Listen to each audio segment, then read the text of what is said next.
most important thing that has to occur, and this is something that I admittedly did an okay job of, but post World Championships last year, having roomed with Spencer Arnold, and I will give him credit for talking to me a lot, and it wasn't that it was ideas, but it was that I saw the level of effort he was putting into what he did.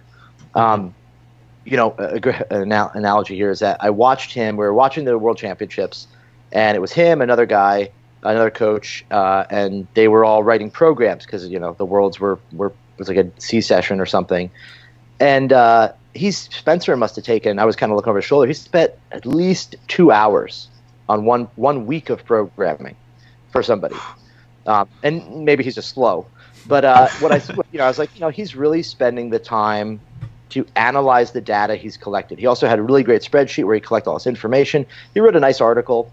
The other coach probably banged out about 20 programs in 45 minutes. A lot of copy and paste, which is fair. That's a strategy. There's nothing wrong with that.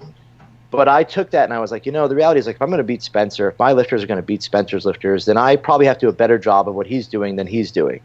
So I took that to heart and I said, okay, so the first thing I have to do with you would be, I need to have really, really good data.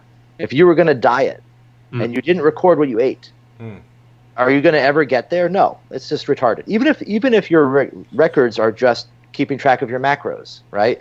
Oh, I ate this much carbs, this much protein, this much fat. It's record keeping, right? To what degree you keep records is again your strategy as a coach. But the first thing I would do, we know you're weak. I would analyze your training. What is really happening? Is it that you're weak, or is it just that, look, your distribution of intensities is like really shitty? It's like all the way skewed to the right. You're mostly doing heavy snatch and clean and jerk. There's no volume in the mid-range weights. There's very little volume in other general exercises. There's very little volume anywhere else. I would say the first thing we do, let's bring that back to a normal distribution and increase the volume. We can keep the average weight the same if it's appropriate. We increase the volume of training in that 70 to 90% range. We increase the number of squats over 100% of your clean and jerk. We increase the number of snatch pulls and clean pulls over 100% of your of your correlating lift. And then we would look at, oh, you know what? We also look at the ratio between each lift. Your snatch to your clean and jerk is really weird. Your snatch is super low. Let's take some volume from clean and jerk and move it into snatch. Outside of that, maybe your general qualities, the amount of volume you dedicate to general exercises is really low. Let's increase that. Let's take some of this from all the other categories, a small amount, and increase the general exercises. Once we've established that, okay, we have this dose now, this MEV, MEL, whatever you want to call it, the MRL. We've got this load that we know we're going to apply to your body. We would then plan it out for a month or 2 months or whatever that time period is that we think is appropriate. We would apply it to you, meaning you would do the training, and then we would look after that and see what happened.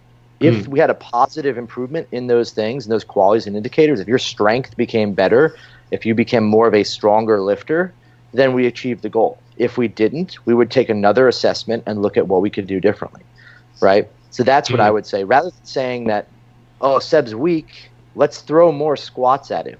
You're going to become a better squatter. I can attest to that firsthand, right? You're going to become a better squatter.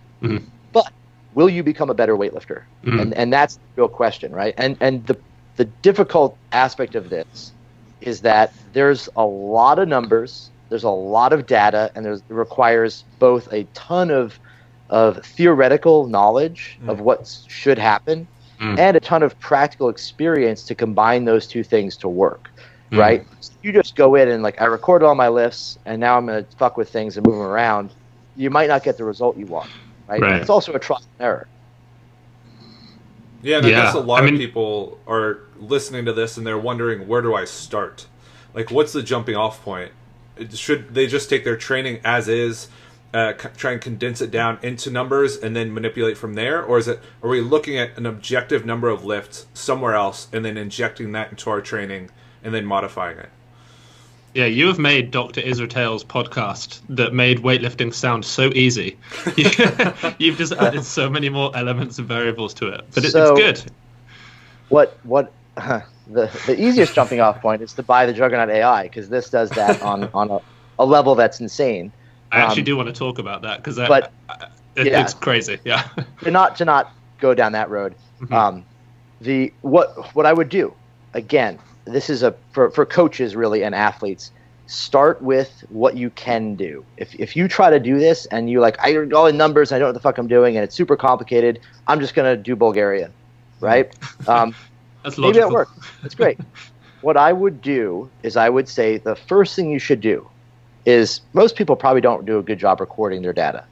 What I would do is find a way, use a spreadsheet, record all of your training, record all your workouts. If you have journals, take those journals and put them into a spreadsheet. Okay, start there. The biggest thing you need to calculate, we always want to start with the most important stuff. So calculate all your snatches, all your clean and jerks, at least do that. Calculate your squats. Find out the biggest numbers you want to know. How much volume are you doing in a month, in a week, in a workout? And more importantly than knowing the exact number is to look at, if you can get 3 or 4 months of data, are they consistent? Did in January you did 800 lifts, and in February you did 300, and in March you did 1,700? Like, that's number one. Okay, you're not even consistent. So just like a diet, just like figuring your diet out, record your data, right? You do a workout. It takes literally 5 minutes a day, 10 minutes a day to go through, punch those numbers in, and keep track of it. The second thing I would do is calculate, after you calculate your total number of repetitions, is calculate your volume or your average intensity. How much, what is the average weight of the barbell? Is that consistent? The first thing you might find from a number of lifts is that, man, I do like 50% of my reps are snatches and everything else is really low. Like, I just am doing all snatches. I think an experienced coach could look at a lifter training and say right off the bat, you're doing too much of this or too little of that. Until you get to the point where everything kind of becomes a little bit more even, it's difficult to identify, like, yeah, you got about 5% too many squats in there. You should probably do more clean and jerks. So first thing, gather the total amount of training you're doing. Record everything. Then figure out the average intensity of that training load. In doing that, you're automatically going to get the distribution of intensities across zones of intensity, right? So you get the total volume. You're going to gather from there the average intensity. Then you'll immediately have the distribution by zones of intensity, and you can see where it is. Like, if you look at your training and it looks really odd, like I do a shitload of volume at like 70% and then almost nothing anywhere else. Yeah. Like there's a reason why you're not a super strong weightlifter. You're great at that number, but you're not great anywhere else. Then beyond that, I would start to record where your volume is distributed in the weeks and in the days. So how many high intensity lifts are you doing in any one workout versus the other ones? Those are the less important factors. But once you gather that stuff and you record it, it's really easy to look at and make an analysis of what's actually important.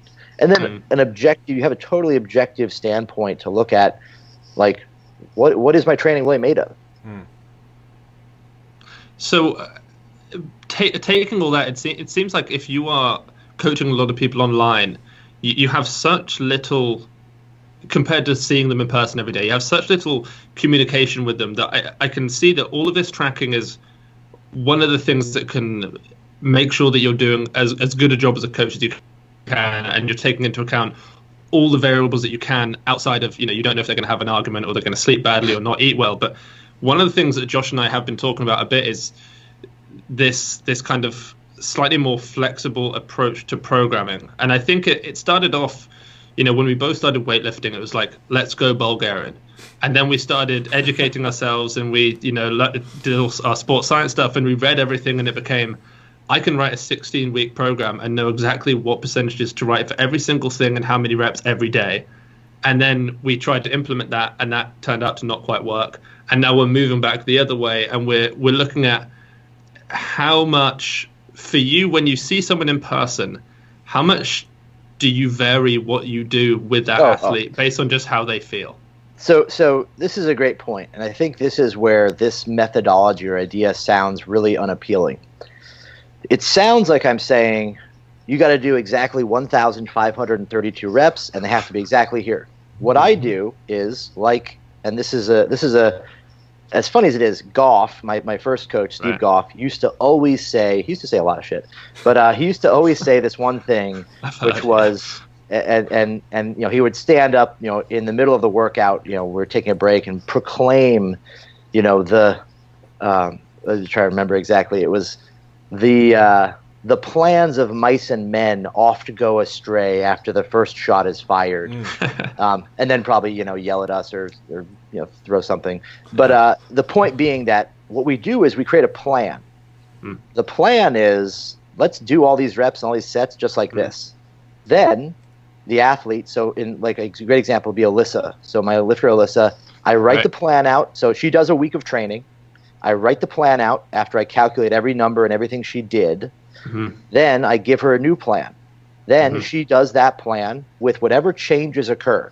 Sometimes she adds reps. Sometimes she does less reps. Sometimes she says, I did a double here. The great example was she did a 2 plus 2 at 100. She's supposed to do 2 plus 1. So that was the plan. That's what they had written down.